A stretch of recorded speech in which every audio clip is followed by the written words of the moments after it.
Stadion Siliwangi fix dipakai dan alasan Rene Albert gagal di Persib. Profil wajah baru di putaran kedua ini.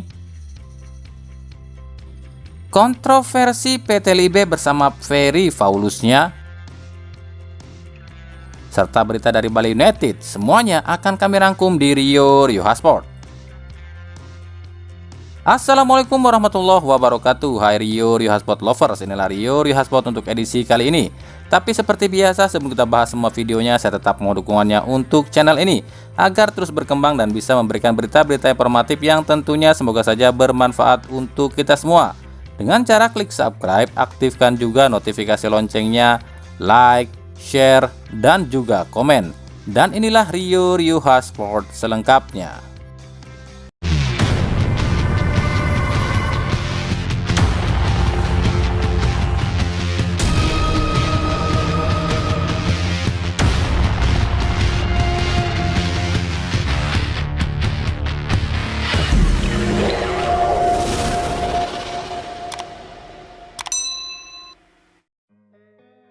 Pihak kepolisian melalui Polda Jawa Barat melakukan asesmen atau pemeriksaan terhadap Stadion Siliwangi yang diajukan Persib sebagai venue saat menghadapi PSS Sleman nanti. Meskipun belum diketahui keputusannya, namun di stadion ini sudah nampak beberapa e-board atau papan iklan yang biasanya ada di pinggir lapangan. Pihak Persib sendiri yakin izin akan diterbitkan, namun pihak Persib mengatakan kemungkinan laga ini tak bisa dihadiri penonton. Entah apa alasan Polri hingga laga di Siliwangi tak boleh dihadiri penonton. Jika alasannya faktor kelayakan stadion ini soal akses masuk dan tempat duduk, bukankah masih banyak stadion lain yang memiliki masalah yang sama?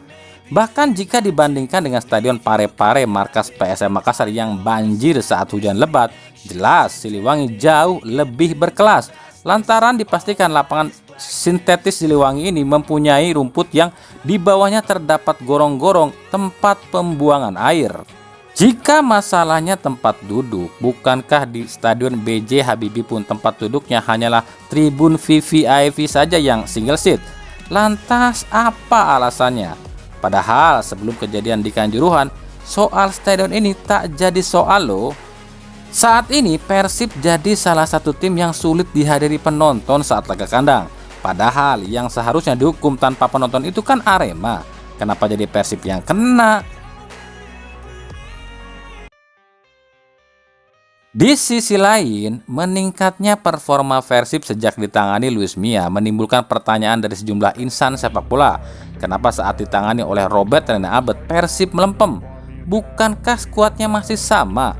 Bahkan Luis Mia cuma tambah 2 pemain saja, yakni Rezaldi dan Mario Londok. Itu pun masuknya di paruh musim kedua.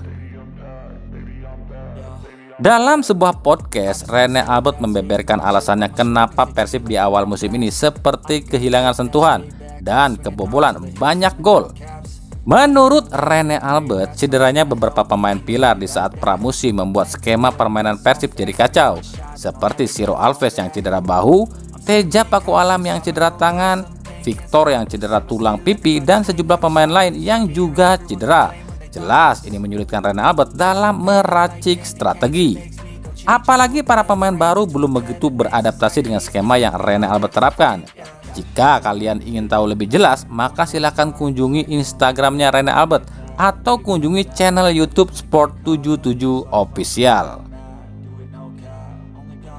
Oke, ini pendapat kami ya. Maaf, kami tidak ada niat menyudutkan Rene Albert atau para pemain Persib nih.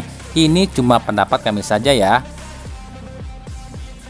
Yang pertama, perbedaan Rene Albert dan Luis Mia. Dari pernyataan Rene Albert jelas mengindikasikan pelatih ini banyak alasan dan semakin memperjelas jika dirinya minim taktik. Bukan kami yang bilang loh ya, ini kan kata dia sendiri yang bilang kesulitan racik strategi dengan para pemain baru dan pemain yang berkurang lantaran cedera. Sementara Luis Mia datang ke Persib pun kondisi tim hampir sama, pemain yang cedera masih ada dan Luis Mia tentu lebih baru dan asing dengan para pemain Persib. Tapi Luis Mia ini kayak taktik, dirinya putar otak bagaimana mengatasi hilangnya pemain yang cedera. Dan Luis Mia ini tak banyak alasan, itu yang pertama. Yang kedua, slow and flow, yang artinya Luis Mia datang ke Persib tak langsung menerapkan seluruh skema dan gaya melatihnya. Luis Mia ini pelan-pelan menerapkan gaya melatihnya yang tujuannya agar para pemain Persib ini terbiasa dengan gaya melatih Luis Mia. Sementara Rene Albert ini selalu ngomel-ngomel kalau gaya melatihnya ini nggak diturutin para pemain dan cenderung memakai taktik dan strategi yang justru tak bisa diserap oleh para pemain. Yang ketiga, tebang pilih. Kita tentu tahu ketika Rene Albert jika sudah percaya pada satu atau dua pemain, meskipun permainan pemain itu jelek tapi tetap dipertahankan.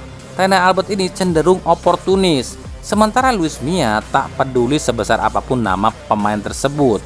Jika dirasa sudah tak sesuai harapan, ia diganti atau justru tak dimainkan.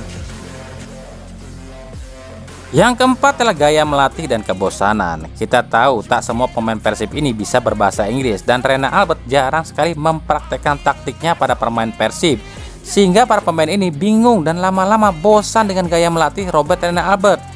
Sementara Luis Mia yang juga kurang fasih bahasa Inggris lebih memilih mempraktekkan metode latihannya agar bisa ditiru oleh para pemain, dan tentu saja variasi latihan yang berbeda-beda di setiap latihan yang membuat para pemain ini lebih semangat dan tak monoton dalam latihan yang itu-itu saja. Yang kelima adalah fisik. Rene Albert sempat disinggung oleh Sintayong jika pemain Persib yang di timnas itu fisiknya cuma 30%. Tapi Rene Albert nggak terima dan justru menganggap STY ini ikut campur dalam urusan internal dirinya dengan Persib. Tapi ketika Luis Mia datang, dirinya langsung tahu jika masalah utama pemain Persib ini adalah stamina dan fisik. Maka didatangkanlah dua pelatih yang notabene berlatar belakang fisik, yakni Manu Cascalana dan Carlos Rodriguez, dan hasilnya cukup apik. Mungkin itu sedikit yang bisa kami sampaikan pada insan sepak bola yang penasaran kenapa sih Persib di tangan Luis Mia dan Rene Albert ini berbeda. Tapi walau bagaimanapun, Rene Albert ini sudah membangun fondasi tim Persib saat ini ya. Mungkin saja ketidakcocokan skema latihan yang dianggap para pemain terlalu monoton ini yang membuat Persib ini melempem di awal musim. Nah, di paruh musim kedua ini, meskipun Liga 1 belum jelas apakah akan ada degradasi atau tidak, tapi ternyata banyak wajah-wajah baru yang hadir di Liga 1.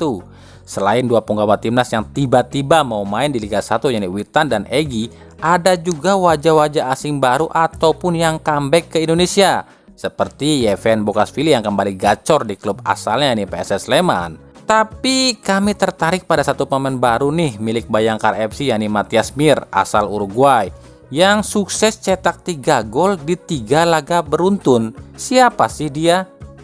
Usianya sih masih dibilang cukup muda ya, yakni 32 tahun meskipun tampangnya udah kayak bapak-bapak. Bodinya yang gempal dan besar dianggap akan lambat pergerakannya, tapi ternyata lincah juga. Jika dilihat dari riwayat karirnya sih, Matias Mir ini nggak terlalu spesial ya. Tercatat dia ini lebih banyak tampil di Liga Ekuador dan Kolombia. Kalau di Uruguay sendiri sih tercatat cuma Penarol dan Rintista saja yang pernah ia bela. Datangnya Matias Mir ini justru mengejutkan ya, lantaran sebelumnya Bayangkara FC ini akan mendaftarkan EJ Celnduasel dan Omid Najari. Tapi rupanya justru EJ dan Omid batal dan ternyata justru Matias Mir dan Alek lah yang dipilih ya, dan dua-duanya gacor loh. Patut dinantikan nih seperti apa sepak terjang dua muka baru ini di kancah Liga Dagelan ini. PT LIB melalui Ferry Paulus akhirnya menunjuk Stadion PT IKA sebagai markas Arema FC di putaran kedua ini. Apa ini tak kontroversi? Jelas kontroversi lah. Yuk kita simak. Yang pertama, Bayangkara FC tak diizinkan main di PT IKA lantaran PT IKA tak lolos verifikasi. Tapi kenapa Arema justru direkomendasikan main di stadion ini, sementara Bayangkara FC justru menyewa Stadion Patriot di Bekasi? Kontroversi nggak? Yang kedua, PT LIB mati-matian carikan kandang untuk Arema, padahal Arema ini klub yang bersalah atas kacaunya sepak bola Indonesia. Tapi justru Persib yang gak ada sangkut pautnya dengan ini semua dipersulit soal stadion. Yang ketiga, PT IKA ini ada di Jakarta dan warga Jakarta pun protes dan gak mau Arema main di Jakarta lantaran Persija saja diusir keluar Jakarta. Tapi lantaran PT IKA ini milik penguasa sepak bola kita, yakni pihak Polri, jadi para warga ini nggak bisa apa-apa. Lagi-lagi politik kekuasaan dimainkan di sini. Yang keempat, PT LIB belum merekomendasikan pada Komdis PSSI hukuman apa yang akan diterima Arema lantaran 3 kali tak bisa gelar laga di kandang. Apakah akan dianggap WO atau tidak? PT LIB justru membuat agenda baru yang rencananya pertandingan Arema ini akan disisipkan di sela-sela kompetisi. Contoh, laga Arema FC ini kabarnya akan disisipkan di sela-sela pekan ke-23, 25 dan 28. Aneh kan, kok malah dibantuin sih? Sementara laga tunda Persib versus Bayangkara FC ini belum bisa dipastikan. Bahkan kabarnya sulit digelar dan Persib sebagai tuan rumah akan dianggap kalah WO. Aneh bin ajaib para mafia ini. Inilah contoh bobroknya sistem kompetisi kita dan tentu bobroknya federasi dan penyelenggara liga kita. Jadi kalau kata Devi Atok yang keluarga korban Kanjuruhan, wong salah ora gelem ngaku salah, wong salah malah dibalani karo sing salah, sing bener dialangi karo sing salah. Yang artinya yang salah nggak mau ngaku salah, yang salah justru dibelain sama yang salah, dan yang bener dihalangin sama yang salah. Bener juga sih. Mau sampai kapan Indonesia kayak gini? Nggak ada solusi cuy. KLB bukan solusi saat ini lantaran dari sekarang aja udah kelihatan bobroknya KLB. Masih berharap ada perubahan. Inikah tuan rumah yang baik Piala Dunia U20? Dari Bali United, belum juga usai kompetisi musim ini, namun kabarnya Bali United sudah mulai gencar lakukan tawaran pada sejumlah agen sepak bola untuk carikan pemain baru yang tentunya diincar Bali United untuk musim depan. Kabar ini kami dapat dari situs pengamat sepak bola yang mengatakan ada sejumlah agen sepak bola yang didatangi oleh petinggi Bali United untuk bisa memuluskan langkahnya rekrut pemain baru untuk musim depan. Lalu ada siapa aja ya? 4 pemain asing Bali United saat ini kemungkinan musim depan akan dicopot dan digantikan yang baru. Dan kemungkinan ada yang pernah bermain di Indonesia, ada juga yang baru pertama kali main Indonesia. Seperti di lini depan, ada 4 wajah lama di Indonesia yang kabarnya sedang dibidik oleh Bali United seperti Ezechiel Nduasel, Marco Simic, Matius Pato hingga David Da Silva. Belum lagi muka-muka baru dari luar yang kabarnya pun tengah diseleksi oleh Bali United.